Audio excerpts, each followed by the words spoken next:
Welcome to all of you. मैं चेतन सिंह आप सभी का अपने यूट्यूब चैनल डोरवर पर स्वागत करता हूं। 12th के फिजिक्स में हम लोग संधारित्रों का संयोजन कम्बिनेशन ऑफ कैपेसिटर्स के बारे में पढ़े हैं। इस पर सूत्र हम लोगों ने ड्राइव किया और इस पर बेस्ड हम लोगों ने न्यूमेरिकल किया। इसी क्रम में हम आगे आज न्यूमेरिकल और भी देखेंगे, इस पर और भी क्वेश्चन हम लोग करेंगे। इस क्रम में आपका छठा क्वेश्चन है, दो संधारित्र जिनकी धारिताएँ C1 2 माइक्रोफैरेड व C2 8 माइक्रोफैरेड है श्रेणी क्रम में जोड़े गए हैं तथा इस संयोग को 300 वोल्ट के विभवांतर से जोड़ा गया है। संधारित्र पर आवेश, विभवांतर एवं संचित ऊर्जा अलग अलग ज्ञात कीजिए। आइए देखते हैं, यह है हमारा क्वेश्चन नंबर 6 का सॉल्यूशन। यहाँ क्या हमको दिया गया है, C1 की वैल्यू कितनी दी गई है 2 माइक्रोफैरेड। C2 कितनी दी गई है 8 माइक्रोफैरेड। इसको श्रेणी क्रम में जोड़ा गया है और 300 वोल्ट विभवांतर दिया जा रहा है। इस पर वोल्टेज कितना दिया जा रहा है 300 वोल्ट। अब इन पर हमको आवेश ज्ञात करना है, तो मान लेते हैं कि C1 पर आवेश Q1 है, ये Q1 हमें ज्ञात करना है। C2 पर आवेश हमें Q2 ज्ञात करना है। विभवांतर तो C1 के प्लेटों के बीच विभवांतर मान लेते हैं V1 हमें ज्ञात करना है। इसे C2 के प्लेटों के बीच विभवांतर V2 ज्ञात करना है। और संचित ऊर्जा तो U1, ये ऊर्जा हम लोग लिखते हैं U1 मान लेते हैं पहले के लिए है और दूसरे संधारित्र के लिए U2 है। ये U1 और U2 ज्ञात करना है। किस क्रम में ये जोड़े गए हैं, श्रेणी क्रम में। तो श्रेणी क्रम में तुल्य धारिता, इसके लिए हम लोग सूत्र क्या लगाते हैं, तुल्य धारिता के लिए सूत्र जो है हमारा 1/C = B 1/C1 + 1/C2 है। जहाँ C ये तुल्य धारिता है तो 1/C इक्वल हो गया हमारा 1/2 C1 का मान 2 माइक्रोफैरेड और प्लस C2 का मान 8 माइक्रोफैरेड, तो 1/8 हो गया। इसको हम लोग सॉल्व कर लेते हैं, ये 8 हो गया, 2 चौक 8 और 8 का नम 8, ये कितना हो गया हमारा 5/8। किसका वैल्यू है 1/C का, तो C हमारा कितना हो गया 8/5 माइक्रोफैरेड, ये C का मान आ गया। अब देखिए वोल्टेज कितना दिया गया है 300 वोल्ट, तो आवेश निकाल लिया जाए। Q बराबर CV, C हमारा कितना हो गया 8/5 माइक्रोफैरेड है ये, और इनटू वोल्टेज हमारा कितना है 300 वोल्ट, ये 300 वोल्ट हो गया। तो 5 36 कितना हो गया 60, ये क्या हो गया आपका 8 6 48, 480 माइक्रोकूलम, ये Q का मान हो गया आपका 480 माइक्रोकूलम। आप देखिए चूंकि ये श्रेणी क्रम में जुड़े हैं तो श्रेणी क्रम में आवेश समान होता है, तो जितना मान Q1 का होगा उतना ही मान Q2 का होगा, और ये कितने के बराबर होगा Q के बराबर होगा, और कितना होगा ये 480 माइक्रोकूलम, 480 ये माइक्रोकूलम हो गया। अब देखिए इन पर वोल्टेज V1 क्या होगा, तो V1 बराबर क्या हो गया Q/C1, क्योंकि आवेश तो समान ही है, तो चाहे हम Q1/C1 लिखें चाहे Q/C1 लिखें एक ही चीज़ हुआ। Q की वैल्यू हो गई हमारी 480, ये हो गया हमारा माइक्रोकूलम, और बाई C1 का मान हो गया हमारा 2 माइक्रोफैरेड, कितना हो गया 2 दूना 4 2 चौक 8, तो 240 वोल्ट हो गया V1 का मान। मतलब पहले संधारित्र के प्लेटों के बीच वोल्टेज कितना हो गया 240 वोल्ट। ऐसे ही दूसरे संधारित्र के प्लेटों के बीच वोल्टेज V2 कितना हो गया Q/C2, Q का मान यही 480 माइक्रोकूलाम। और बाई C2 आपका 8 माइक्रोकूलाम है, 8 माइक्रोफैरेड। कितना हो गया? 8 छक 48। तो इनके प्लेटों के बीच वोल्टेज कितना हो गया? 60 वोल्ट। और आप देखिए दोनों आपका कितना हो गया? 300 वोल्ट। अब हमें क्या ज्ञात करना है? वोल्टेज हो गया हम लोगों का। अब इस पर संचित ऊर्जा ज्ञात करनी है। तो संचित ऊर्जा आइए ज्ञात करते हैं। U1 बराबर क्या हो गया? Half C1V1 square.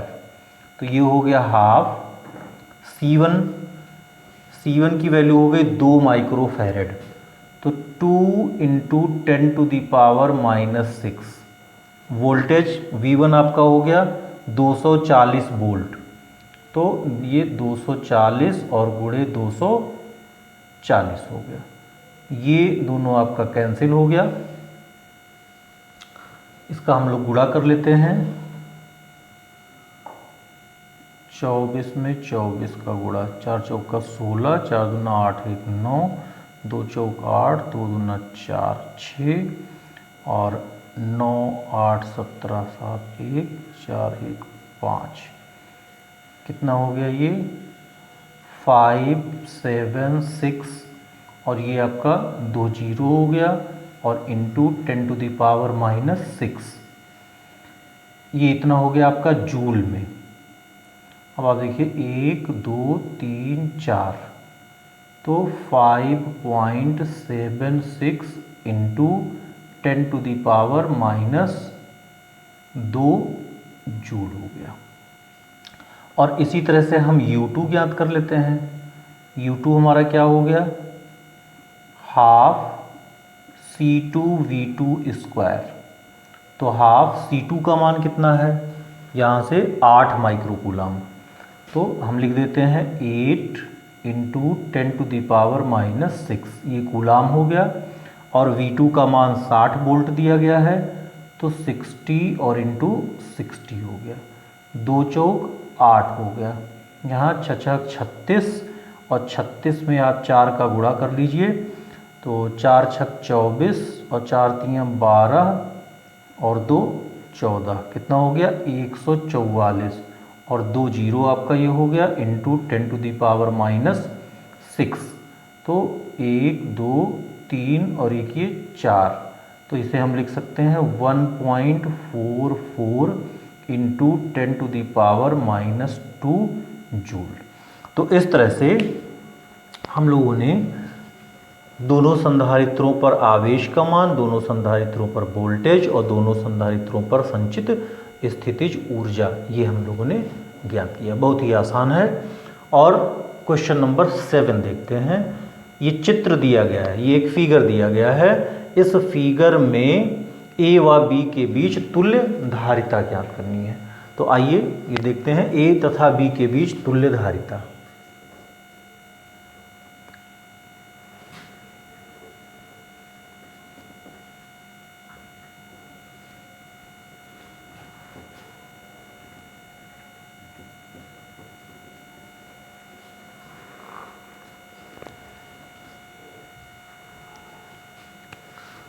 Question number 7 का सलूशन है।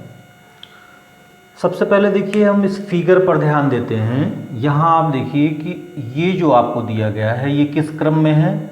सब समांतर क्रम में है। समांतर क्रम में आपका जो तुल्य धारिता होता है वो कितना होता है? C1 + C2 + C3। तो इस तरह से हम इसको 1 + 3 + 3 + 5 ये जोड़ लेंगे। 5 3 8, 8 3 11 और 1 12। कितना हो गया? 12 माइक्रोफैरेड। अब हम फिगर में क्या करें? एक यहाँ बना दें और इसको इस तरह से कर दें कि ये आपने अभी जोड़ा है। और कितना है ये? 12 माइक्रोफैरेड। फिर आगे आपको दिया गया है, इसके आगे 4 माइक्रोफैरेड। तो ये 4 माइक्रोफैरेड आप लिख दीजिए। फिगर से आप बिल्कुल समझ जाएंगे। और यहाँ आप देखिए एक संधारित्र दिया गया है आपका 6 माइक्रोफैरेड, ये लिख दीजिए। बीच में एक पॉइंट D दिया गया है और फिर यहाँ देखिए ये पॉइंट आपका ए है और ऐसे ही ये पॉइंट है आपका बी है। जिस तरह से ये चारों समांतर क्रम में जुड़े थे वैसे ही ये दोनों भी समांतर क्रम में जुड़े हैं।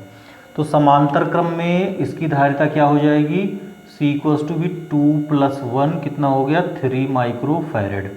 तो यहाँ आप लिख दीजिए कितना, ये आपका हो जाएगा, आपने तुल्य बनाया है 3 माइक्रो फैरेड। ये आपने पहला काम कर लिया। अब फिर फिगर से बिल्कुल क्लियर लग रहा है कि ये दोनों आपके श्रेणी क्रम में है, ये दोनों श्रेणी क्रम में है। तो श्रेणी क्रम में आप तुल्य धारिता ज्ञात कर लीजिए। ये देखिए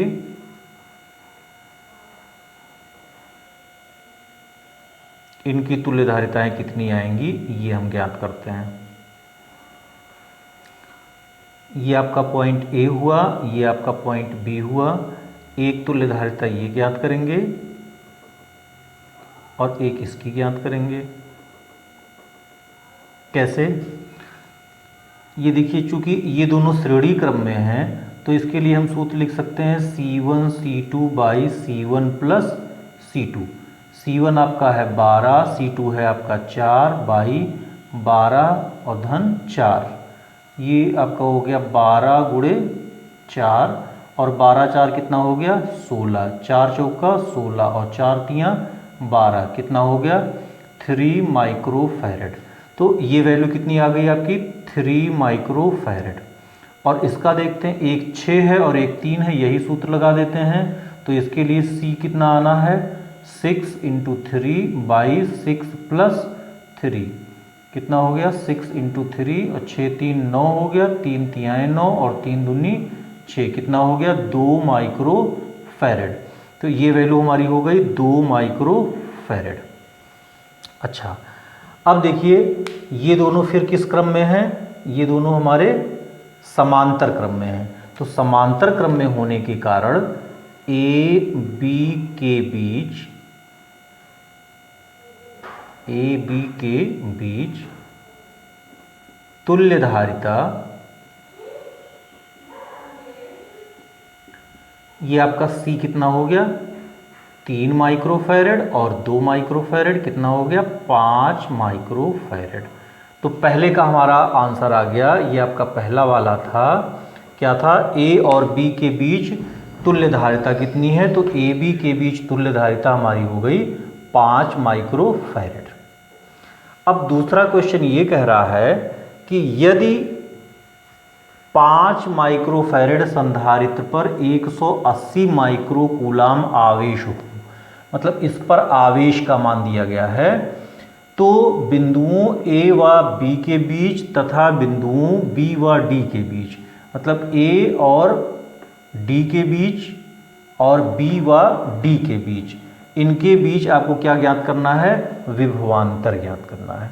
तो आइए इस पर देखते हैं ये कैसे लगना है। बाकी सब फिगर में है ही है, इसको मिटा लेते हैं। ये आपका 5 माइक्रो फैरेड आया है तुल्य धारिता। चलिए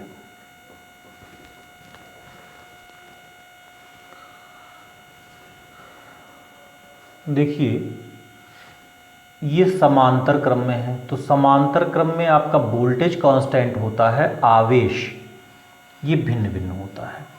तो आपका ये देखिए सेकंड वाले पार्ट में जब हम करेंगे तो आपका 5 ये संधारित्र C का मान दिया गया है 5 माइक्रो फैरेड और इस पर आवेश का मान दिया गया है, मतलब Q, इस पर Q का मान कितना दिया गया है 180 माइक्रो कूलाम।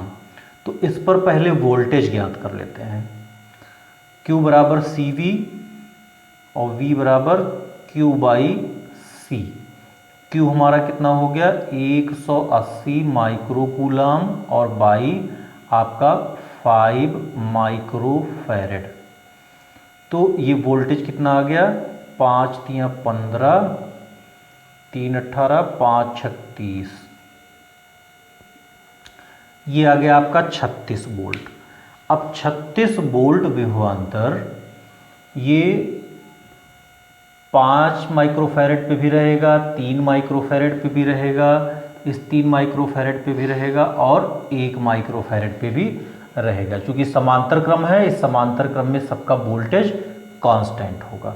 तो सब पर 36 वोल्ट ये आपका विभवांतर होगा। अब देखिए ये जब जुड़े तो कितने हो गए, 12 माइक्रोफैरेड, और ये आपका 4 माइक्रोफैरेड। ये दोनों किस क्रम में है, श्रेणी क्रम में। तो श्रेणी क्रम में होने के कारण जितना आवेश ये 12 माइक्रोफैरेड पे होगा उतना ही आवेश 4 माइक्रोफैरेड पे होगा। तो देखिए विभवांतर तो सब पे 36 वोल्ट है, 36 वोल्ट, इनके प्रत्येक पर 36 वोल्ट है। अब 12 माइक्रोफैरेड पे कुल आवेश क्या होगा, तो यहाँ लिखते हैं 12 माइक्रोफैरेड, ये जो हमने तुल्य बनाया है ऐसे हम कर दे रहे हैं। ये जो 12 माइक्रोफैरेड है पर कुल आवेश, इस पर आवेश Q बराबर CV, सूत्र हम लगा दें Q बराबर CV। C का मान 12 माइक्रोफैरेड और वोल्टेज प्रत्येक पर 36 वोल्ट है, इसलिए प्रत्येक पर ये 36 वोल्ट वोल्टेज हो गया। तो इस पर आवेश का मान कितना हो गया, 12 छक 72, 2 हो गया 7, 12 तियां 36 और 7, 7 6 13 और 3 और 1 4, तो ये कितना हो गया 432 माइक्रोकूलाम। अब 432 माइक्रोकूलाम आपका 12 माइक्रोफैरेड पे भी होगा और 4 माइक्रोफैरेड पे भी होगा। तो इस तरह से आवेश श्रेणी क्रम में होने के कारण दोनों पर आवेश के मान ये समान होंगे। अच्छा, अब दोनों पर जब आवेश के मान समान हैं तो AB के बीच हम वोल्टेज ज्ञात करें।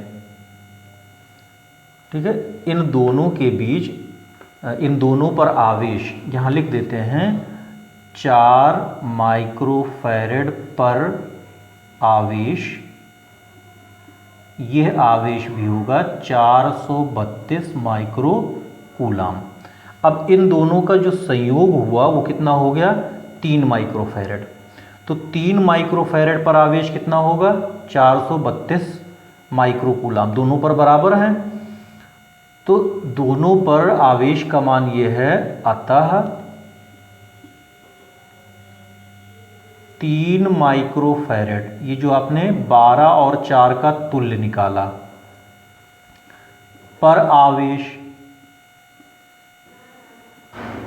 3 माइक्रोफैरेड पर आवेश कितना हो गया, 432 माइक्रोकूलाम। अब इस पर वोल्टेज, तो इस पर वोल्टेज क्या हो गया, Q/C।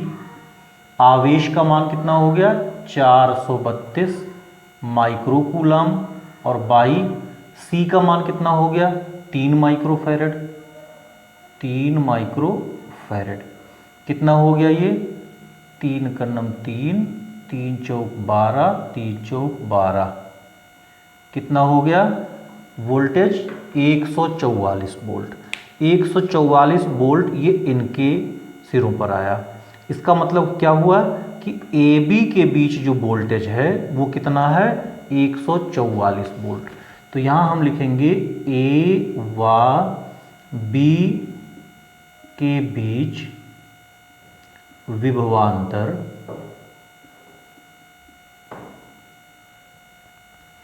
ये कितना हो गया, 144 वोल्ट। 144 वोल्ट AB के बीच विभवांतर हो गया। अब देखिए AB के बीच विभवांतर 144 वोल्ट, तो अब आप देखिए जितना आवेश इस पर होगा उतना ही आवेश इस पर होगा।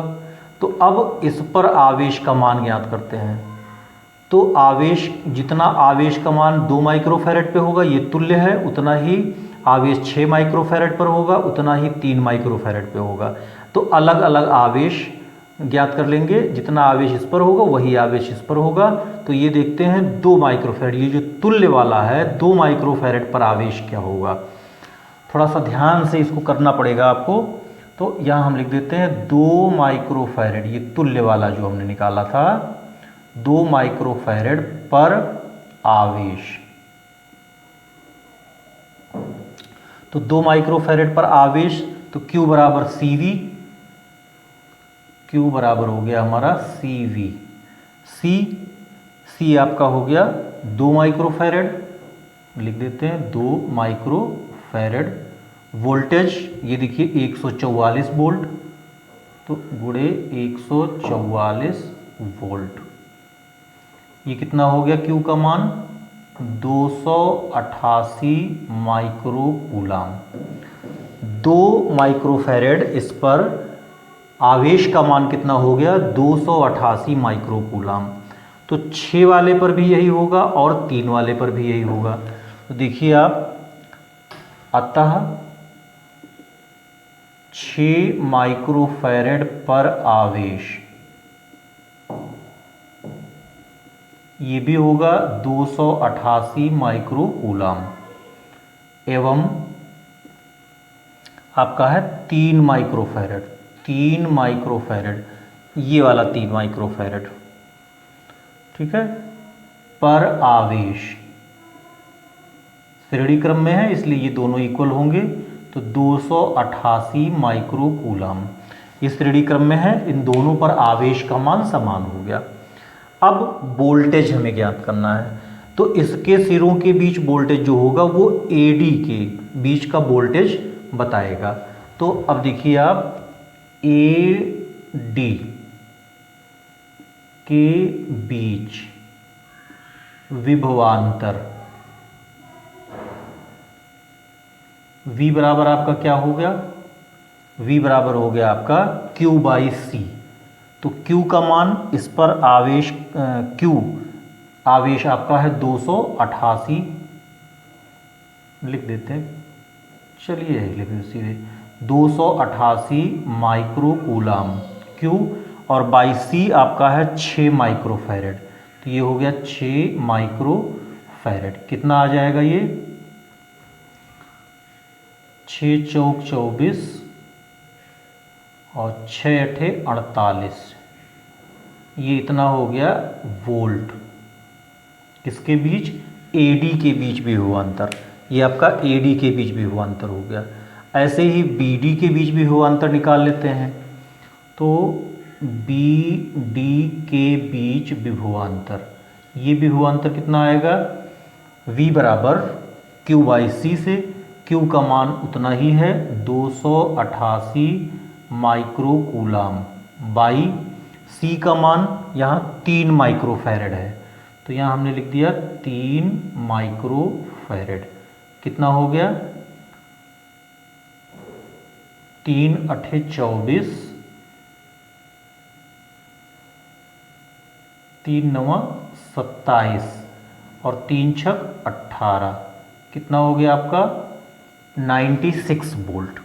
तो AD के बीच जो विभवांतर हुआ वो आया हमारा 48 वोल्ट, और BD के बीच जो विभवांतर आया वो 96 वोल्ट। अब चेक करने के लिए अगर हम देखें तो ये AB के बीच के विभवांतर के तुल्य होना चाहिए। वो कितना है 144 वोल्ट। तो 8 6 14 और 9 4 13 1 14, 144 वोल्ट। तो इस तरह से थोड़ा सा सर्किट के ये सवाल रहेंगे, आपको ध्यान से ये सवाल करने रहेंगे। एक बार मैं आपको फिर से रिवाइज करके इसको बता रहा हूँ। देखिए सवाल को कैसे करने हैं।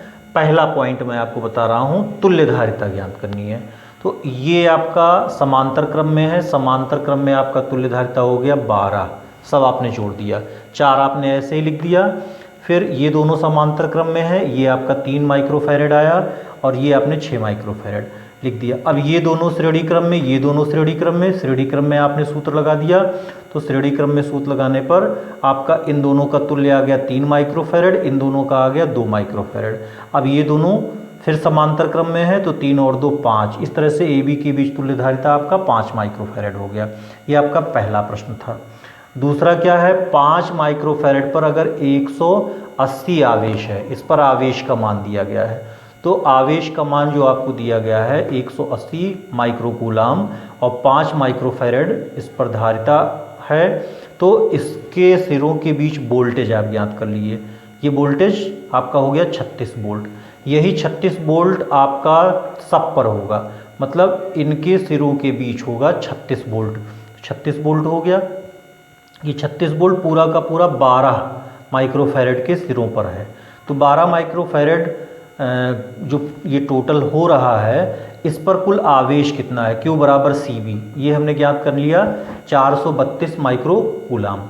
अब 432 माइक्रोकूलाम ये आवेश 12 पर भी होगा, मतलब इन पर कुल मिला के होगा, और यही 4 पर भी होगा। तो 432 माइक्रोकूलाम 4 वाले पर है और 3 माइक्रोफैरड ये इन दोनों का टोटल था। तो 3 माइक्रोफैरड जो आवेश है ये भी 432 माइक्रोकूलाम है। और इस पर अब विभव ज्ञात कर लेते हैं। ये विभव हो गया हमारा 144 वोल्ट। ये 144 वोल्ट जो आया वो ए बी के बीच का विभवांतर हो गया। अब ए बी के बीच हमें विभवांतर मालूम हो गया। अब यही ए बी के बीच विभवांतर ये आपका 2 माइक्रोफैरड है, 2 माइक्रोफैरड पे भी है, तो इस पर आवेश हमने ज्ञात कर लिया। तो ये आवेश हो गया हमारा 288 माइक्रोकूलाम। ये 288 माइक्रोकूलाम ये 6 पर भी होगा और 3 पर भी होगा। तो 6 पर आवेश आपका 288 माइक्रोकूलाम और 3 माइक्रोफैरड पर आवेश भी 288 माइक्रोकूलाम। अब दोनों पर हम विभवांतर ज्ञात कर लेते हैं। तो इस पर जो विभवांतर आएगा वो AD के बीच विभवांतर हो जाएगा और इसका जो विभवांतर आएगा वो BD के बीच विभवांतर आएगा, जो क्रमशः 48 वोल्ट और 96 वोल्ट। फिर आगे के हम निम्न चित्र में प्रदर्शित परिपथ में ये आपका सर्किट दिया गया है। C1 ये 1 माइक्रोफैरड, C2 यहाँ छूट गया है, यहाँ आप लिख दीजिए C2 बराबर 2 माइक्रोफैरड और C3 ये है आपका 3 माइक्रोफैरड, C4 ये 4 माइक्रोफैरड। प्रत्येक संधारित्र पर आवेश ज्ञात कीजिए।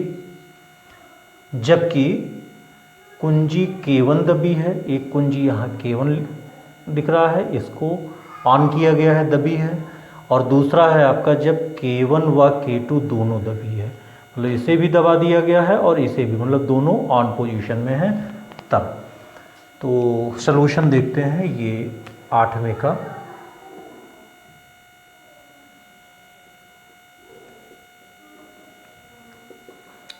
इसमें पहला कंडीशन लेते हैं, जब केवल कुंजी K1 दबी है। आप देखिए जब कुंजी K1 को ऑन कर दिया गया तो 12 वोल्ट की ये सप्लाई हुई, लेकिन ये ऑन नहीं है। ये ऑन ना होने का अभिप्राय ये है कि ये दोनों एक साथ जुड़े हुए हैं, यहाँ से डिस्कनेक्ट है, ये एक साथ जुड़े हैं। तो C1 और C3 ये श्रेणी क्रम में हैं और C2 और C4 ये श्रेणी क्रम में है।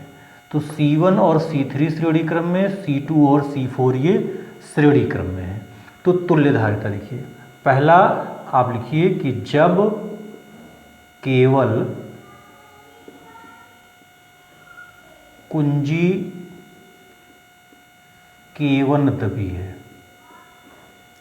जब केवल कुंजी K1 दबी है तब C1 व C3 ये होंगे किस क्रम में, श्रेणी क्रम में,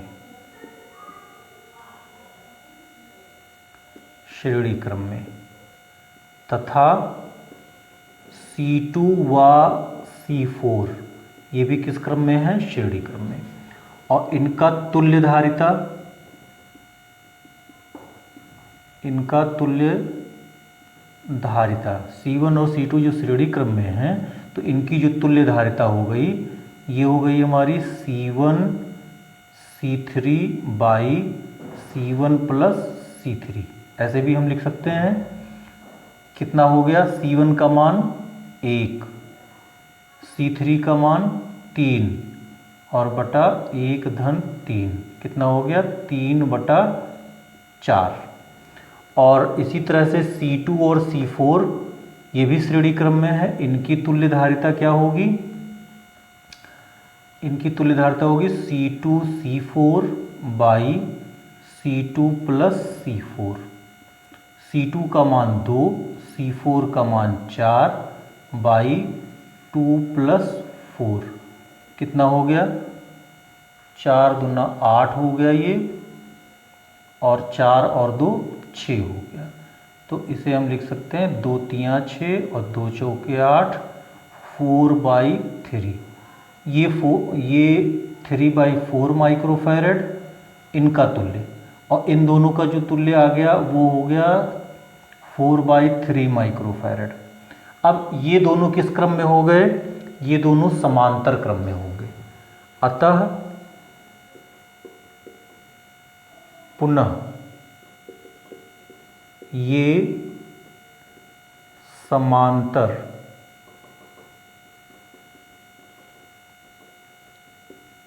क्रम में हैं। अतः इनकी जो तुल्य धारिता होगी C' जो होगा, ये मान लेते हैं कि इसकी तुल्य धारिता आपकी 3/4 और इसकी तुल्य धारिता जो आई 4/3, इनके योग के बराबर होगा। ये कितना होगा आपका C' बराबर आपका हो गया 12, तो 4 तियाँ 12, 3 तियाँ 9 और 3 चौक 12, 4 चौका 16 और 16 9 कितना हो गया 25, 25/12 माइक्रोफैरड। तो जब आपकी कुंजी K1 दबी होगी तब इस सर्किट का जो तुल्य धारिता होगा वो कितना होगा 25/12 माइक्रोफैरड। अब आप देखिए वोल्टेज आपको कितना दिया गया है V, ये 12 वोल्ट है, वोल्टेज आपका 12 वोल्ट है। हमें ज्ञात क्या करना है, प्रत्येक संधारित्र पर आवेश ज्ञात करना है, प्रत्येक संधारित्र पर आवेश ज्ञात करना है। तो अब आप देखिए सबसे पहले ये जो 12 वोल्ट है, तो आपका ये दोनों और ये दोनों जब जुड़ गए तो ये दोनों आपके जो तुल्य आए, जैसे 3/4 और 4/3, ये दोनों किस क्रम में हुए, ये हुए आपके समांतर क्रम में। तो इन पर जो वोल्टेज होगा वो आपका 12 वोल्ट होगा। तो 12 वोल्ट होने के कारण आपका ये जो तुल्य मान हुआ, इन पर आवेश कितना होगा, ठीक है। तो ये आवेश का मान ज्ञात करते हैं। C1 व C3 पर आवेश, C1 और C3 पर आवेश के मान ये बराबर होंगे। तो Q बराबर हो गया आपका CV, और C की वैल्यू आपकी कितनी होगी यहाँ से 3/4 माइक्रोफैरड, और वोल्टेज आपका 12 वोल्ट ही आपका वोल्टेज होगा। तो आपका 4 तियाँ 12 हो गया और 3 तियाँ 9 हो गया, 9 माइक्रोकूलाम। तो C1 व C3 पर जो आवेश का मान होगा आप इसको लिख सकते हैं चाहे Q1 और Q3। तो Q1 और Q3 का मान दोनों श्रेणी क्रम में है, दोनों पर आवेश का मान हो गया 9 माइक्रोकूलाम। और इसी तरह से आप C2 व C4 पर आवेश ज्ञात कर सकते हैं। इस पर आवेश कितना होगा, Q बराबर CV, तो इसका C का मान है 4/3 माइक्रोफैरड, और इस पर भी 12 वोल्ट विभवांतर है। तो कितना हो गया 3 चौक 12 और आपका 4 चौका 16, ये 16 माइक्रोकूलाम हो गया। तो प्रत्येक संधारित्र पर आवेश हो गया आपका, ये C1 और C3 पर आवेश हो गया 9 माइक्रोकूलाम, और C2 व C4 पर हो गया 16 माइक्रोकूलाम। अब फिर पुनः देखते हैं दूसरा वाला पॉइंट है इसका, जब कुंजी K1 व K2 दोनों दबी है, दोनों दबी है, आपकी कुंजी अगर K1 और K2 दोनों दबी है, तो अगर ये भी दबी है ये भी दबी है, तब ये दोनों आपके समांतर क्रम में, ये दोनों आपके समांतर क्रम में पहले जुड़ेंगे, फिर दोनों श्रेणी क्रम में जुड़ेंगे। मतलब ये हुआ आपका C1 व C2 समांतर क्रम में, इनका जो तुल्य होगा, इनका जो तुल्य हुआ वो कितना हो गया, C1 प्लस C2, तो 1 हो गया, लिख दे रहे हैं C1 प्लस C2। आपका C1 का मान 1, C2 का मान 2, कितना हो गया ये 3 माइक्रोफैरेड। और C3 व C4 ये भी समांतर क्रम में है, और इनका जो तुल्य होगा ये हो गया आपका C3 प्लस C4। C3 का मान 3 और C4 का मान 4, कितना हो गया 7 माइक्रोफैरेड। ये हो गया आपका 7 माइक्रोफैरेड। अब क्या हुए, ये दोनों आपके समांतर क्रम में आए और इनका योग हो गया 3 माइक्रोफैरेड। ये दोनों समांतर क्रम में आए, इनका हो गया 7 माइक्रोफैरेड। तो पुनः ये दोनों फिर श्रेणी क्रम में हो जाएंगे। पुनः इनका तुल्य,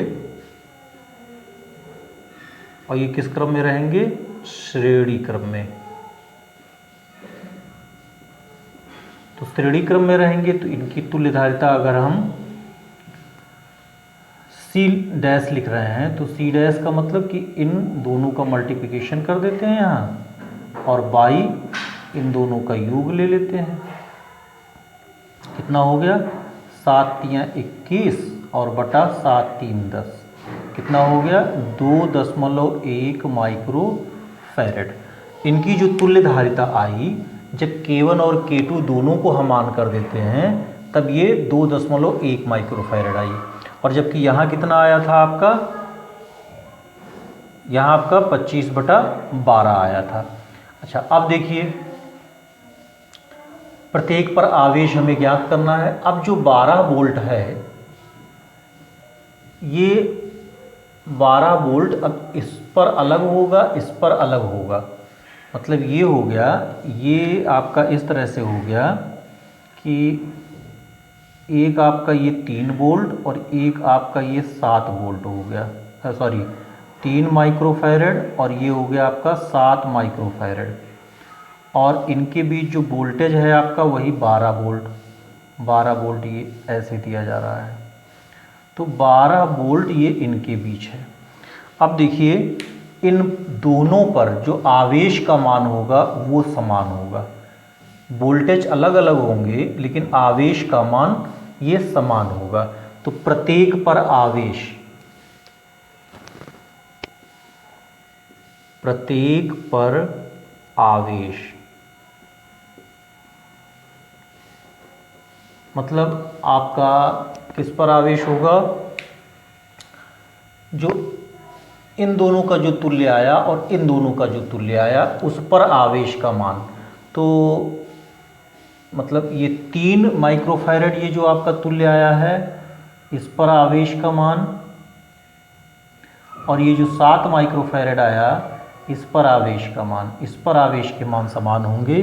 तो प्रत्येक पर आवेश का मान कितना हो गया, Q बराबर CV। तो C आपका हो गया 2.1 माइक्रोफैरेड, और वोल्टेज कितना हो गया 12 वोल्ट, 12 वोल्ट। कितना हो गया ये आपका 12 × 12 2 हो गया, और 12 दूना 24, और 24 और 1 25। तो 25.2 माइक्रोकूलम। ये प्रत्येक पर 25.2 माइक्रोकूलम आवेश हो गया। अब देखिए हमें C1 और C2 पर अलग अलग ज्ञात करना है। तो अब इतना माइक्रोकूलाम हो गया। अब इस पर हम वोल्टेज ज्ञात करते हैं। इस पर वोल्टेज क्या होगा? जैसे ये जो वोल्टेज है वो इनके बीच है और इनके बीच वोल्टेज तो 12 वोल्ट है, लेकिन प्रत्येक के बीच वोल्टेज, इनके बीच वोल्टेज अलग होगा, इनके बीच वोल्टेज अलग होगा, दोनों का योग 12 वोल्ट होगा, लेकिन आवेश जो होगा वो दोनों पर समान होगा। तो अब ये देखते हैं,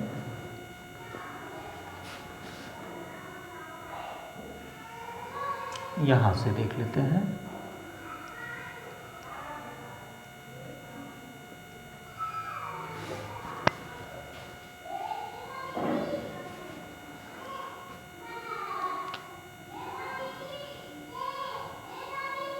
तीन माइक्रोफैरेड पर वोल्टेज विभवांतर, ये विभवांतर हो गया V बराबर Q बाई सी। जैसे Q बराबर CV तो V बराबर Q बाई सी। तो Q का मान यहाँ कितना हो गया? ये 25.2 माइक्रोकूलाम Q बाई सी, और C का मान कितना है? 3 माइक्रोफैरेड। ये इस पर विभवांतर हो गया। तो आपका कितना हो गया? 3 अठे 24 और 1 25 और 3 चौक 12, ये आपका हो गया 8.4 वोल्ट। और आपका 7 माइक्रोफैरेड चाहे तो आप घटा के भी कर सकते हैं कि 12 में से हम घटा लें, और नहीं घटा रहे हैं तो ऐसे भी आपका आ जाएगा 25.2 माइक्रोकूलाम और बटा ये आपका 7। तो 7 तियाँ 21 और 4 25 और 7 छक 42, 3.6 वोल्ट। ये आप देखिए, ये आपका 12 वोल्ट ही आएगा। 6 4 10, 8 3 11, 1 12 वोल्ट। अब इस पर हमें वोल्टेज मालूम हो गया। इस पर वोल्टेज क्या बता रहा है कि C1 और C2 पर दोनों पर वोल्टेज समान होंगे। तो वो दोनों पर वोल्टेज समान होंगे, यही वोल्टेज क्या होगा? C1 पर और C2 पर होगा, और यही वोल्टेज आपका C3 पर होगा, C3 पर और C4 पर ये वोल्टेज होगा। अब जब हमको वोल्टेज मालूम हो गया और प्रत्येक संधारित्र की धारिता मालूम हो गई, तो C1 पर आवेश हम ज्ञात कर लेते हैं। C1 पर आवेश Q1, Q बराबर CV। तो C1 और V आपका यही 8.4। तो C1 का मान कितना है? 1 माइक्रोफैरेड, और 8.4 ये है, तो कितना हो गया? ये 8.4 माइक्रोकूलाम। ऐसे ही C2 पर आवेश Q2, ये हो गया आपका C2। इस पर भी वोल्टेज उतना ही होगा, 8.4 वोल्ट, यहाँ हमने लिख दिया है। आपका C2 हो गया 2, और ये 8.4 से मल्टीप्लाई कर दीजिए, और 2 चौक 8 और 2 अठे 16, तो 16.8 माइक्रोकूलाम। ऐसे C3 पर आवेश, ये Q3 लिख दे रहे हैं, Q3 हो गया आपका C3, और इस पर वोल्टेज कितना है? 3.6 वोल्ट हो गया। C3 हो गया 3 माइक्रोफैरेड और 3.6 वोल्ट, ये 3 छक 18, 3 तियाँ 9 1 10.8 माइक्रोकूलाम। और C4 पर आवेश आपका Q4 हो गया। Q4 का मतलब C4, और इनटू इस पर भी वोल्टेज कितना है आपका? 3.6 वोल्ट, 3.6 वोल्ट हो गया। ये आपका 4 है, और 3.6 से मल्टीप्लाई कर दें, 4 छक 24 के 4, 2 हो गया, 4 तियाँ 12 और 2 14 हो गया, 14.4 माइक्रोकूलाम। तो इस तरह से इन सवालों को हम लोग लगा लेते हैं। अब इसी क्रम में आपका 9वां है क्या? निम्न चित्र में एक घन के प्रत्येक भुजा में 4 धारिता का संधारित्र लगा है, बिंदुओं P और Q के बीच तुल्य धारिता ज्ञात कीजिए। देखिए इसको बहुत ही आसान इस तरह से बनाया जा रहा है।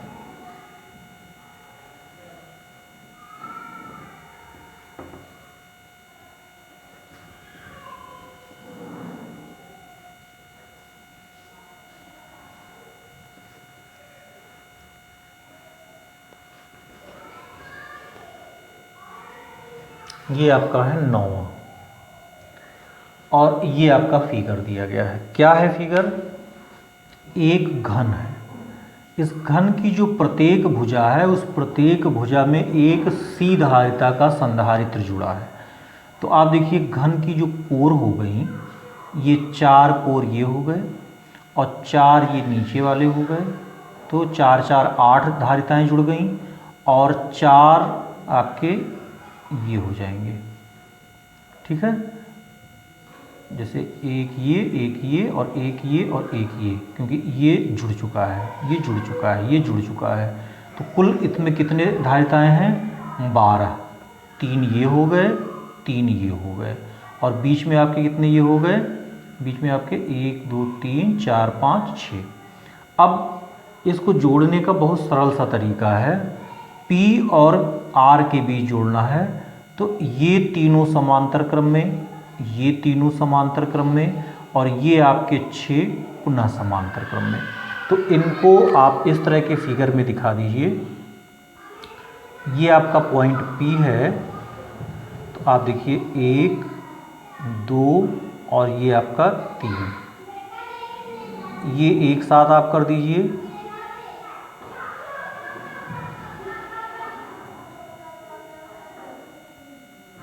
और पुनः बीच में आपके ये 6 जुड़ रहे हैं,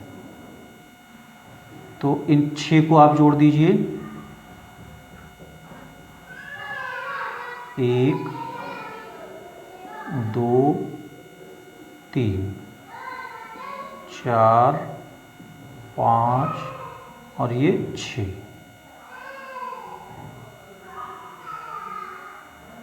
ये आपके 6 जुड़ गए।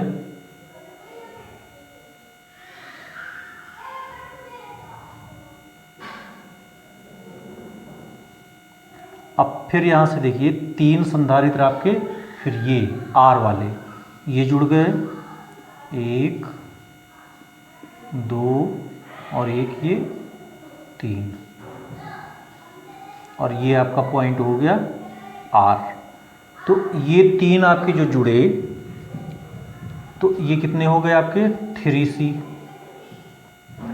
और ये जो जुड़ गए ये कितने हो गए? 6C। और ये जो 3 जुड़े ये फिर आपके कितने हो गए? 3C। तो इस तरह से ये जो आपके धारिताएं हुई ये इस तरह से हो गई और ये किस क्रम में हो गए? फिर आपके ये P और ये R। अब ये श्रेणी क्रम में हो गए। ये 3 समांतर क्रम में 3C हो गए, ये 6 समांतर क्रम में 6C हो गए, ये 3 समांतर क्रम में 3C हो गए और अब ये फिर किस क्रम में हो गए? श्रेणी क्रम में हो गए। इनकी तुल्य धारिता अगर हम C डैश लिखते हैं तो 1/C इक्वल हो गई 1/3 प्लस 1/6 और प्लस 1/3। कितना हो गया ये आपका? 6 3 दूनी 6, 6 कन्नम 6, फिर 3 दूनी 6, कितना हो गया? 2 2 4 और 1 5, 5/6 और C डैश आपका कितना हो गया? 6/5 और सबके साथ C जोड़ दीजिए। यहाँ C आपका था ही, ऐसे आप कर लीजिए। ये हो गया आपका 6C/5। 6C/5 मतलब 1.2C। माइक्रोफैरेड में ये दिया गया है, प्रत्येक की धारिता C खाली लिखी गई है, तो इतना इकाई लिख देते हैं। तो इस तरह से ये हम देखते हैं कि 3 ये समांतर क्रम में, फिर 6 ये समांतर क्रम में और 3 ये समांतर क्रम में, फिर आपस में ये श्रेणी क्रम में। इस तरह से इसका 12.1.2 ये C इतना फैरेड इकाई जो भी है वो आएगा। और जैसे मान लीजिए कि अगर इसी का मान C का मान आपका 1 माइक्रो फैरेड है, तो 1 माइक्रो फैरेड अगर होगा तो जो तुल्य धारिता आपकी C डैश आएगी वो 1.2 माइक्रो फैरेड होगी। तो इस तरह से हम इसको लगा सकते हैं। इस तरह के सवाल, इस तरह के और भी सवाल हम लोग आगे देखेंगे। क्वेश्चन नंबर 10 ये देखते हैं। C1 व C2, C1 is greater than C2। संधारित्र C1 का मान ज़्यादा है। धारिता के संधारित्रों को एक ही विभवांतर V पर आवेशित किया गया है। अब संधारित्रों का बैटरी से संबंध विच्छेद कर इनकी प्लेटों को चित्रानुसार जोड़ा जाता है। स्विच S1 व S2 को बंद करने पर ज्ञात कीजिए। पहला पॉइंट है बिंदु A व B के मध्य विभवांतर। नंबर 2, स्विच बंद करने के पूर्व व उसके बाद संधारित्रों में संचित ऊर्जा का मान। तीसरा है संधारित्रों में संचित ऊर्जा के अंतिम व प्रारंभिक मानों का अनुपात। ये सर्किट है आपका दिया गया है। एक संधारित्र ये C1 है, ये C2 है। A और B के बीच आपको इन मानों को ज्ञात करना है। S1 और S2 ये दो स्विच हैं। V विभवांतर तक इसको आवेशित किया जाता है। तो जब स्विच S1 और S2 को बंद करने के पश्चात आपको ज्ञात करना है, तो बंद करने से पूर्व जब इसको आवेशित किया गया, ठीक है, C1 और C2 को एक विलगित गोलीय संधारित्र या कोई संधारित्र के रूप में हम ले सकते हैं, और सबसे पहले इसको V वोल्ट तक आवेशित किया गया। तो V वोल्ट तक जब आवेशित किया गया, इसको S1 और S2 को बंद करने से पूर्व, ठीक है, S1 व S2 को बंद करने से पूर्व जब आवेशित किया गया, कितने वोल्ट तक आवेशित किया गया? V वोल्ट तक आवेशित किया गया। तो Q1 का मान कितना होगा? Q बराबर CV, तो आपका हो गया C1V। और Q2 आपको कितना हो गया? Q2 पर देख रहे हैं ये प्लेट माइनस चार्ज पर है। पहली प्लेट ये यहाँ पॉजिटिव और दूसरी प्लेट यहाँ ये नेगेटिव, इस तरह से इसको चार्ज किया गया है। तो Q2 पर जो मान आएगा वो हो गया माइनस C2V। कुल आवेश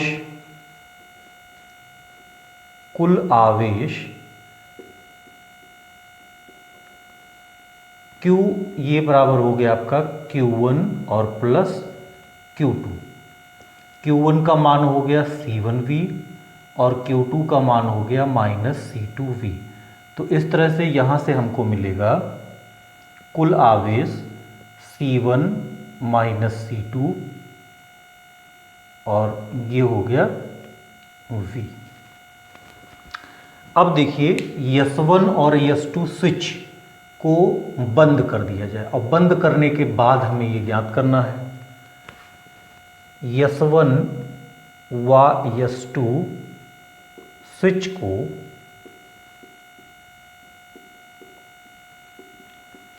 बंद करने के बाद, जब बंद करेंगे तो क्या होगा, विभव दोनों पर समान हो जाएगा। बंद करने के बाद माना विभव समान रूप से वितरित हो जाएगा, माना दोनों पर विभवांतर V डैश तथा आवेश क्रमशः, इस पर जो आवेश है मान लेते हैं C1 पर Q1 डैश तथा Q2 डैश हो जाता है।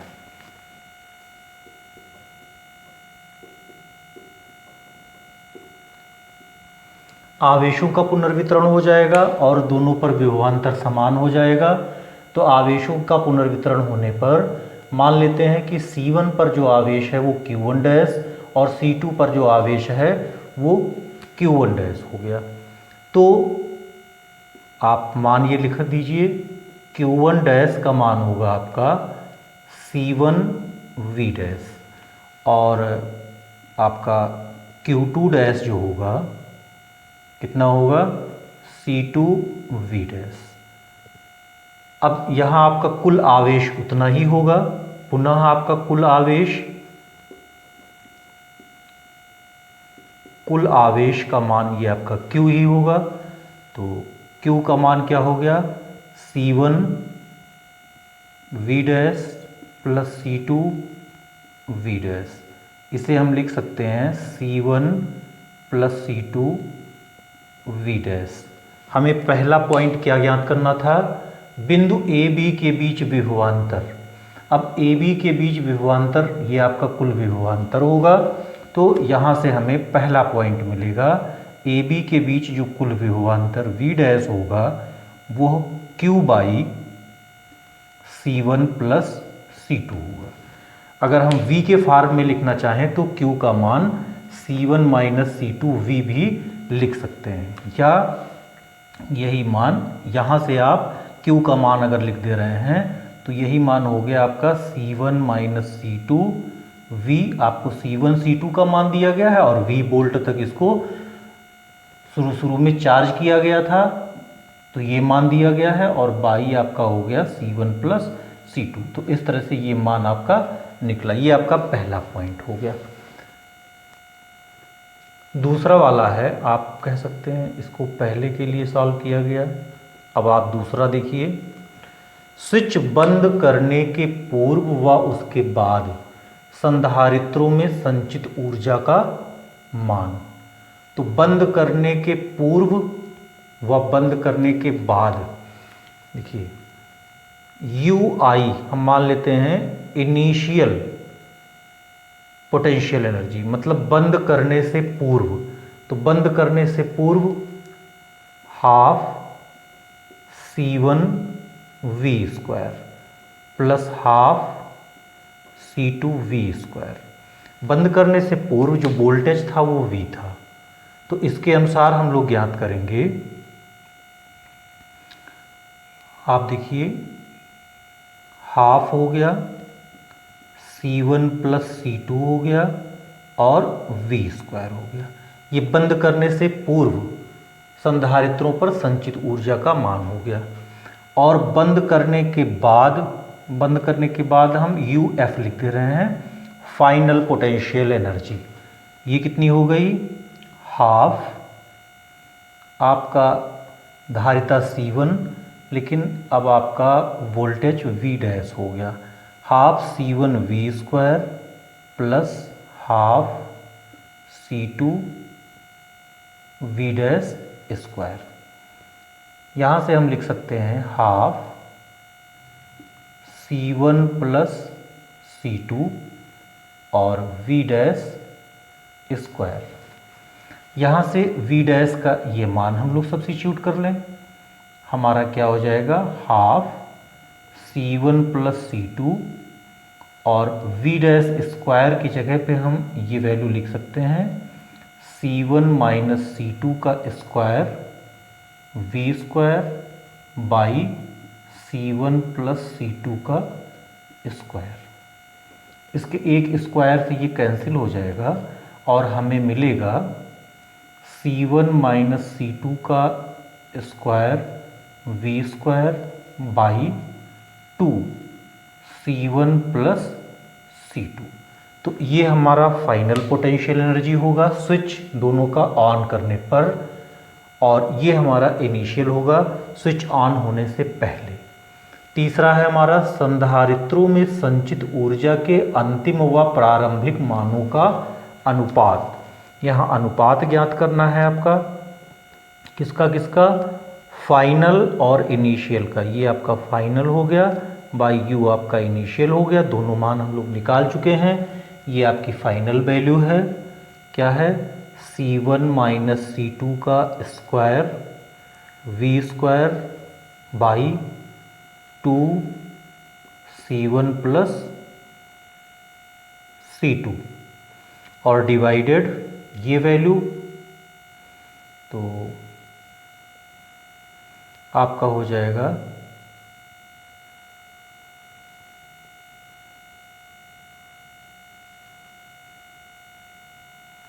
चलिए यहीं लिख दे रहे हैं by C1 plus C2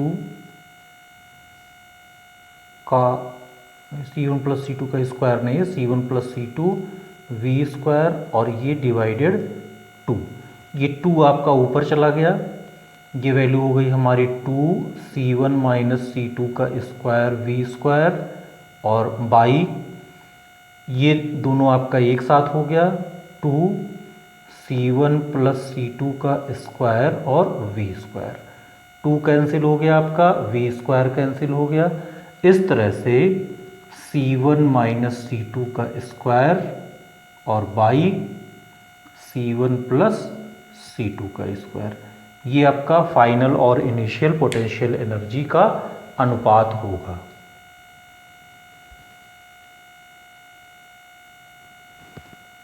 question number 11 देखते हैं। समान धारिता के दो संधारित्र चित्रानुसार एक बैटरी से जुड़े हुए हैं। एक ये चित्र दिया गया है और इसमें एक ये बैटरी से जुड़े हुए हैं। स्विच एस प्रारंभ में बंद अवस्था में है, शुरू में ये बंद अवस्था में है। अब स्विच एस को खुला रखकर संधारित्र की प्लेटों के मध्य एप्सिलॉन आर बराबर 3 परावैद्युतांक के पदार्थ को भरा जाता है। परावैद्युत पदार्थ को रखने से पूर्व व उसके पश्चात संधारित्रों में संग्रहित विद्युत ऊर्जा के मानों का अनुपात ज्ञात कीजिए। तो सबसे पहले परावैद्युत पदार्थ रखने से पूर्व देखते हैं। परावैद्युत पदार्थ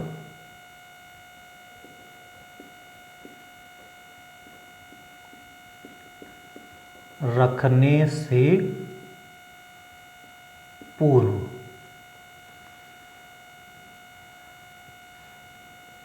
संधारित्रों में संग्रहित विद्युत ऊर्जा, संधारित्रों में संग्रहित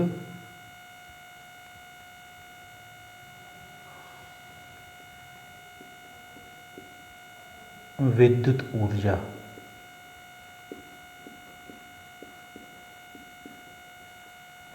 अगर हम इसे यू आई से लिखते हैं, मतलब आपका इनिशियल फार्म हुआ विद्युत परावैद्युत पदार्थ रखने से पहले, तो आपका हो गया हाफ सी वी स्क्वायर, सी और वोल्टेज वी मान लेते हैं इस बैटरी का जो वोल्टेज है वो वी है, तो वी वोल्ट इस पे भी, वी वोल्ट इस पे भी, ये आपको अगर दिया गया है तो हाफ सी वी स्क्वायर इसका भी हो गया और plus half C V square इसका भी हो गया। कितना हो गया ये, हाफ हाफ हो गया आपका सी वी स्क्वायर, ये वैल्यू कितनी हो गई सी वी स्क्वायर। अब देखिए परावैद्युत पदार्थ रखने पर, परावैद्युत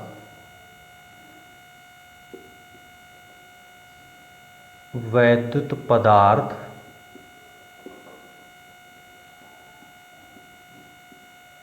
रखने पर, जब परावैद्युत पदार्थ हम रखेंगे तो आप देखिए ये वाला जो C है, मतलब A हमने यहाँ लिख दिया है, ये ऑलरेडी बैटरी से जुड़ा हुआ है, भले हम इस स्विच को खुला छोड़ें।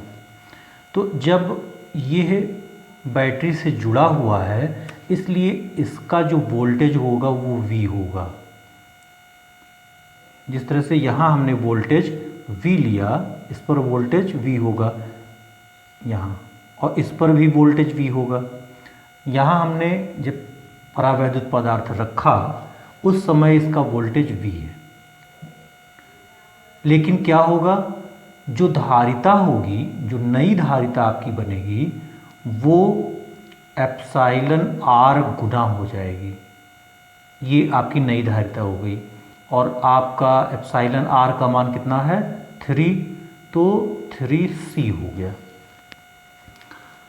वही स्थिति इसकी भी होगी।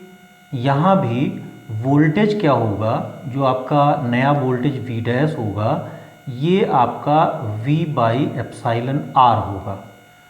मतलब आपका V डैश का जो मान हो गया वो V बाई 3 हो गया। एप्सिलॉन R का मान आपका 3 है, लेकिन धारिता जो होगी वो C डैश ही होगी। तो C डैश का मतलब जैसे आपने यहाँ निकाला 3C, वो 3C ही होगी।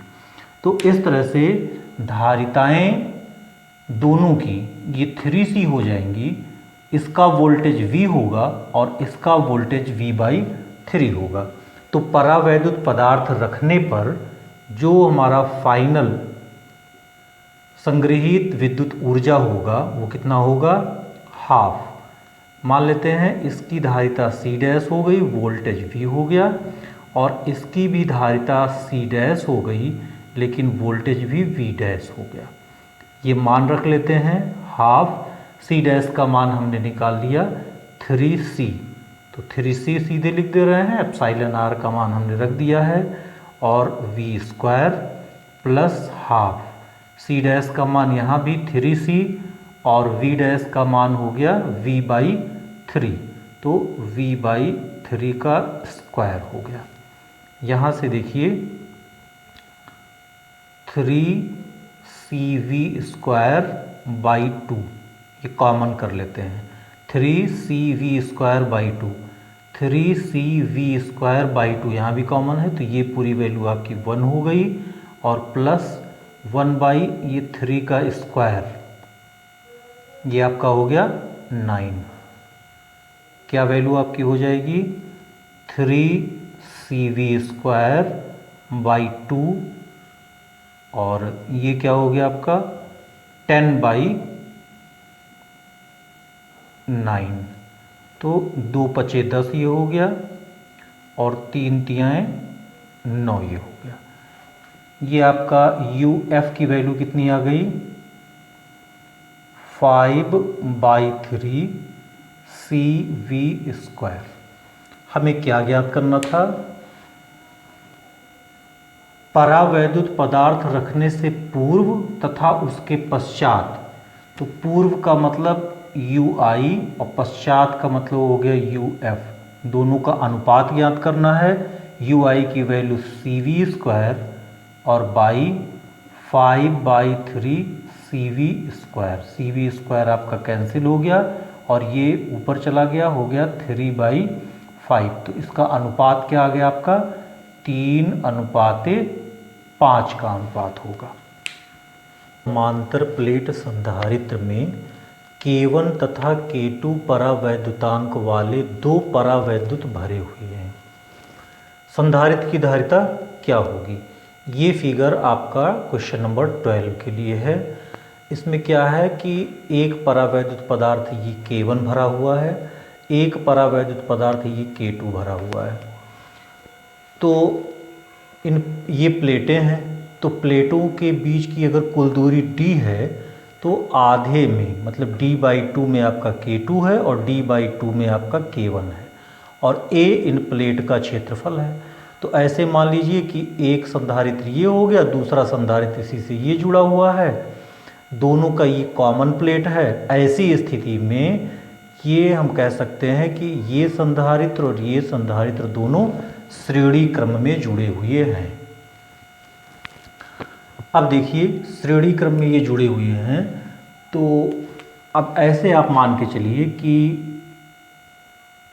ये आपका संधारित्र हुआ और फिर ये आपका संधारित्र हुआ। इसकी धारिता ले लिया हमने C1 और इसकी धारिता ले लिया C2।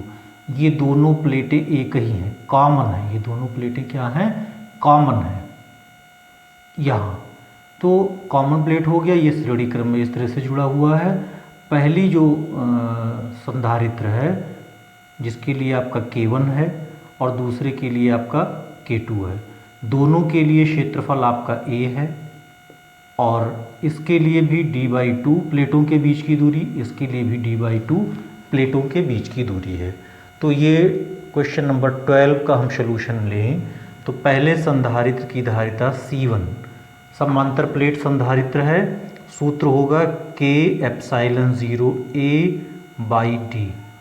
अब आप देखिए पहले संधारित्र के लिए क्या है आपका K1, ε0A, d की जगह पे हम d/2 लिख दें, ये 2 ऊपर चला गया।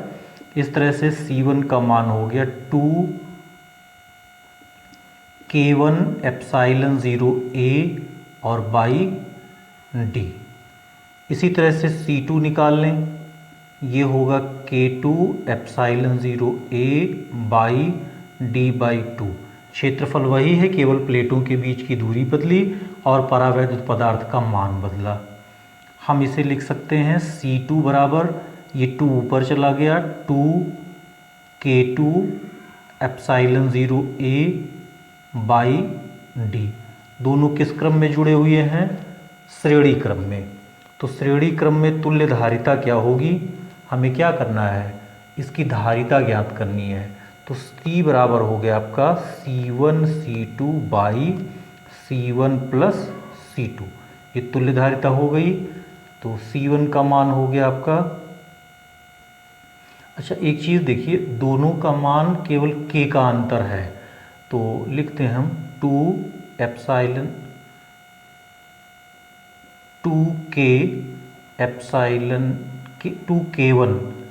ε0A by d into 2K2 ε0A by d by इन्हीं दोनों को जोड़ लें, 2K1 ε0A by d plus 2K2 ε0A by d।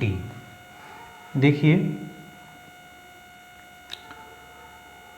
यहाँ से हमारा हो गया 2, ऐसे ही लिख दे रहे हैं, K1 ε0A by d into 2K2 ε0A by d whole divided, यहाँ से 2 ε0A बाई d कॉमन कर लेते हैं।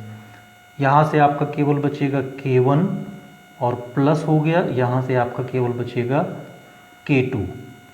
तो 2 ε0A बाई d ये कैंसिल हो जाएगा, 2 ε0A बाई d ये कैंसिल हो गया। अब बचा क्या हमारा, देखिए K1 K2 बचा और ये 2 बचा, तो ऐसे हम लिख सकते हैं K1 K2 by K1 plus K2, और ये 2 हमने कर दिया, 2K1 K2 by K1 plus K2 और ε0A और बाई d हो गया। तो यहाँ से हम इस तरह से तुल्य संधारित्र की धारिता, समांतर प्लेट संधारित्र की ही तरह है ये, ε0A बाई d, और जैसे K1 K2 ये श्रेणी क्रम में जुड़े हुए हैं, 2K1 इसका हरात्मक माध्य आप समझ लीजिए निकल गया कि 2K1 K2 by K1 plus K2 ε0A by d। इसी तरह से आपका 13वां सवाल है। 13वां सवाल है कि एक समांतर प्लेट संधारित्र की प्रत्येक प्लेट का क्षेत्रफल A है, उनके बीच की दूरी d है। ये आपका 13वां सवाल के लिए फिगर है। ये दोनों प्लेटों के मध्य आधे आधे भाग में दो भिन्न भिन्न विद्युतरोधी पदार्थ जिनके परावैद्युतांक क्रमशः K1 व K2 हैं, दो विन्यासों में बारी बारी से भरे जाते हैं। प्रत्येक विन्यास A व B में संधारित्र की धारिता ज्ञात कीजिए। तो देखिए बिल्कुल यही सवाल आपका ये है, क्योंकि दूरी d थी तो ये d/2 हो गई, प्लेटों का क्षेत्रफल A हो गया। तो ये सवाल ये वाला बिल्कुल यही हो गया आपका, बी वाला पार्ट भी आपका यही है, मतलब 13 का जो बी पार्ट है उसका भी सलूशन यही हुआ। क्यों? क्योंकि आप देखिए प्लेटों का क्षेत्रफल ए ही है और d/2 इसका हो गया और d/2 इसका हो गया, क्योंकि प्लेटों के बीच की पूरी दूरी ये d थी। अब हमें ये वाला ज्ञात करना है। यहाँ देखिए, यहाँ ये दोनों समांतर क्रम में हो जाएंगे। समांतर क्रम में इसलिए क्योंकि एक संधारित्र ये बनेगा और एक संधारित्र ये बनेगा। ये जो संधारित्र बन रहा है इसके प्लेट का क्षेत्रफल a/2, इसके प्लेट का क्षेत्रफल a/2, और दोनों के जो प्लेटों के बीच की दूरी है वो कितनी है, d। प्लेटों के बीच की दूरी ये d है। तो आइए ये देखते हैं 13वां का a पार्ट। बी पार्ट आपका समझिए हो गया, 13वें का ए पार्ट देखते हैं।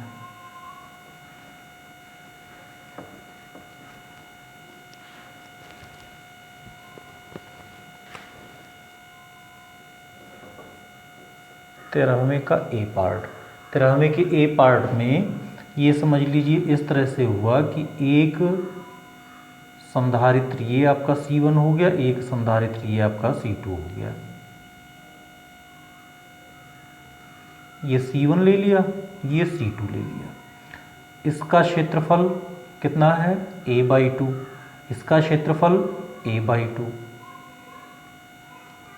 प्लेटों के बीच की दूरी d इसके लिए भी, d इसके लिए भी।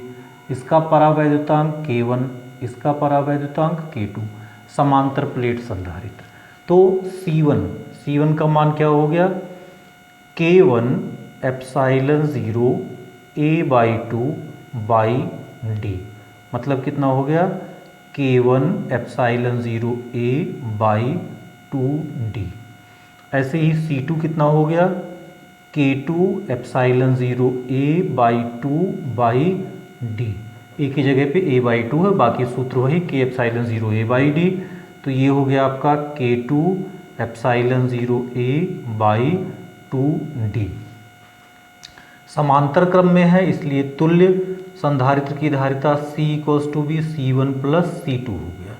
दोनों जोड़ दीजिए, K1 एप्सिलॉन 0 a/2 d और प्लस K2 एप्सिलॉन 0 a और /2 d। यहाँ देखिए हम लोग कॉमन ले सकते हैं, एप्सिलॉन 0 a/2 d अगर कॉमन कर लें तो आपका ये हो गया K1 + K2। तो उसी रूप में अगर हम लिखना चाहें तो देखिए K1 + K2/2 और एप्सिलॉन 0 a/d। एप्सिलॉन 0 a/d समांतर प्लेट संधारित्र की तरह, और जैसे परावैद्युत का ये समांतर माध्य निकला हो K1 + K2/2, तो समांतर क्रम में जोड़ने पर समांतर माध्य, और जब उस तरह से होगा श्रेणी क्रम में जोड़ने पर हरात्मक माध्य। तो ये हरात्मक माध्य के बराबर आया था और यहाँ ये समांतर माध्य के बराबर आ रहा है। इस क्रम में आपका 14वां सवाल है, चित्रानुसार एक समांतर प्लेट संधारित्र के प्लेटों के मध्य आधे भाग में K परावैद्युतांक वाले परावैद्युत को खिसकाया जाता है। यदि वायु संधारित्र की धारिता C हो तो नवीन संधारित्र की धारिता क्या होगी। तो वायु संधारित्र की धारिता यहाँ C मानी गई है। अब इसको देखते हैं, ये आपका 14वां है।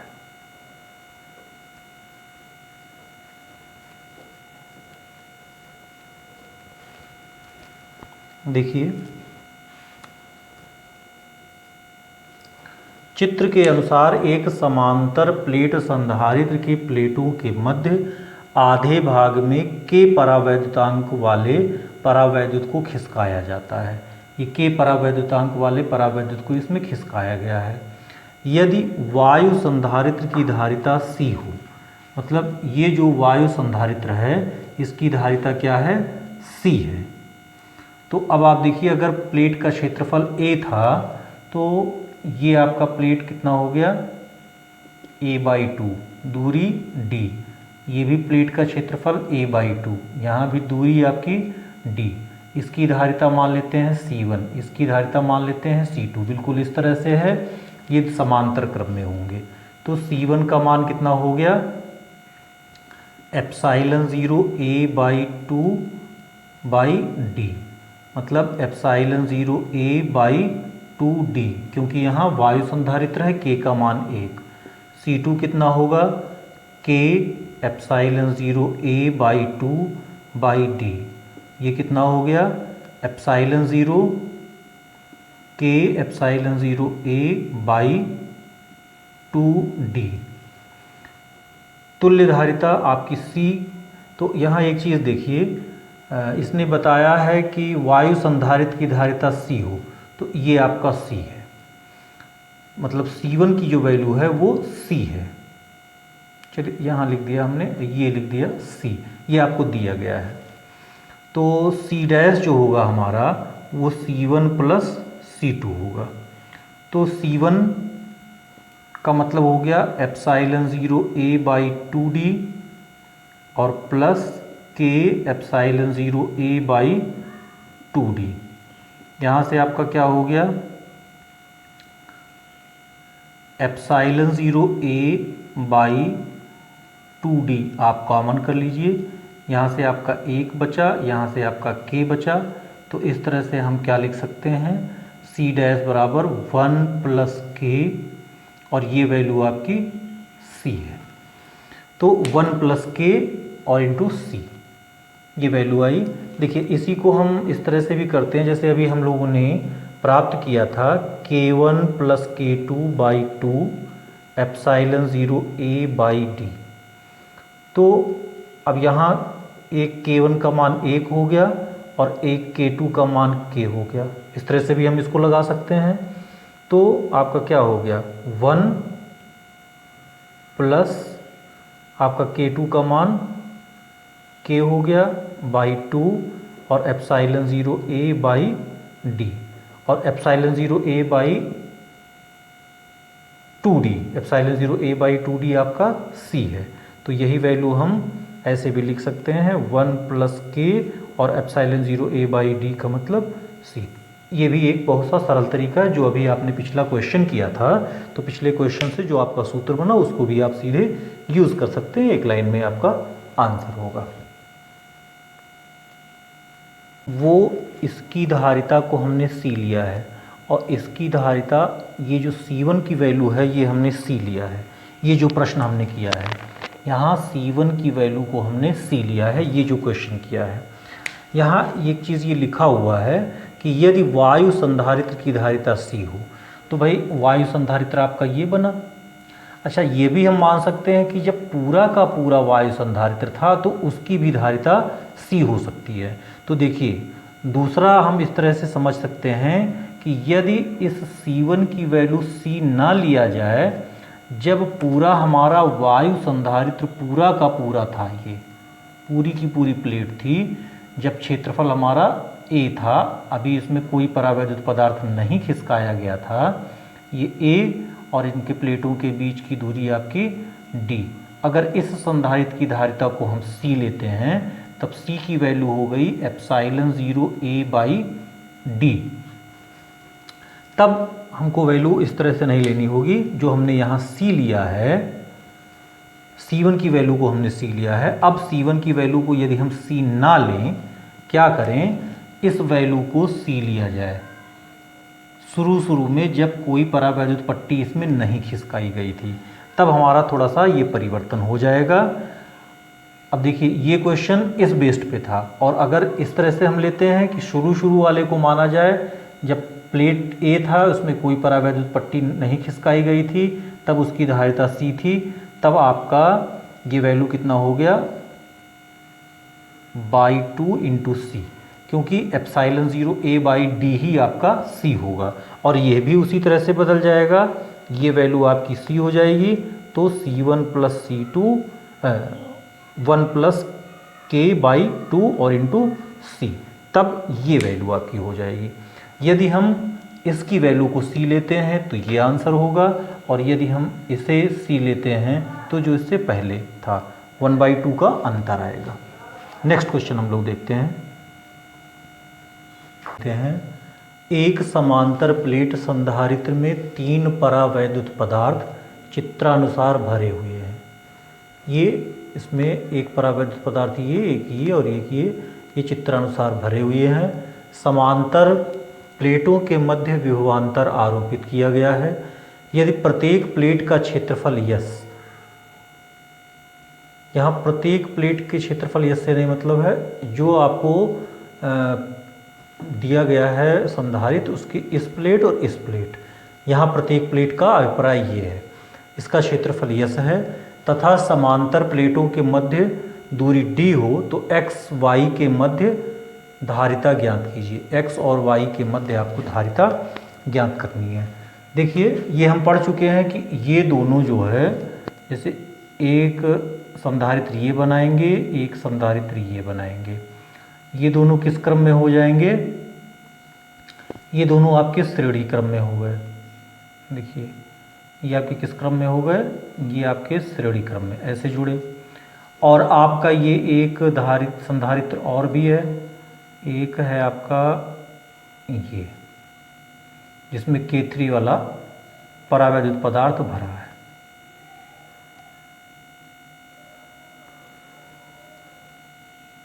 तो ये इसके साथ किस क्रम में जुड़ेगा, इन दोनों का जो आएगा उसके साथ ये समांतर क्रम में जुड़ेगा।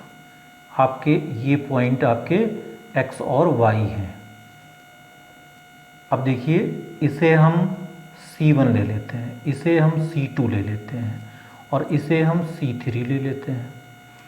अब देखिए प्लेटों के बीच की दूरी यहाँ d/2 हो गई, यहाँ d/2, तो इसके लिए देखिए यहाँ लिख दे रहा हूँ मैं d/2 हो गई ये, और ऐसे इधर भी ये भी आपका d/2 हो गया क्योंकि ये d है।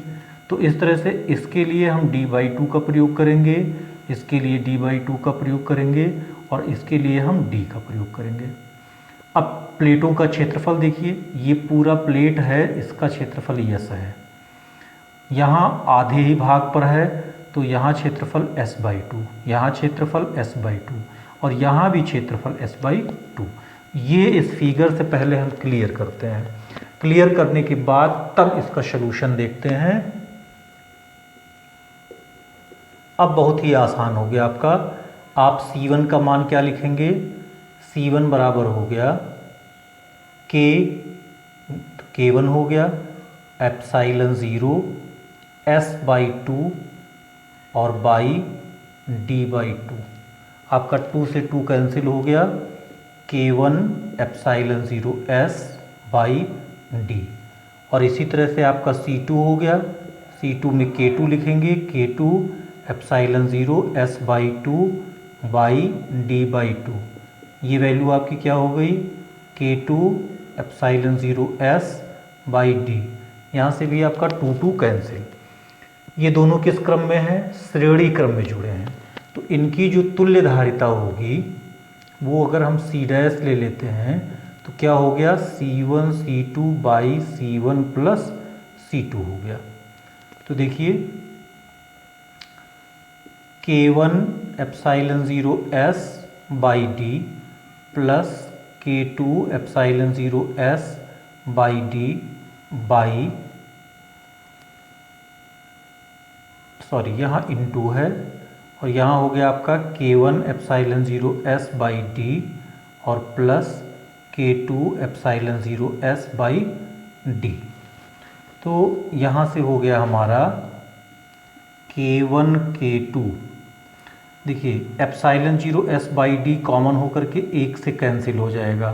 यहाँ से आपका बचेगा ε0 s/d, ये आपका बचेगा।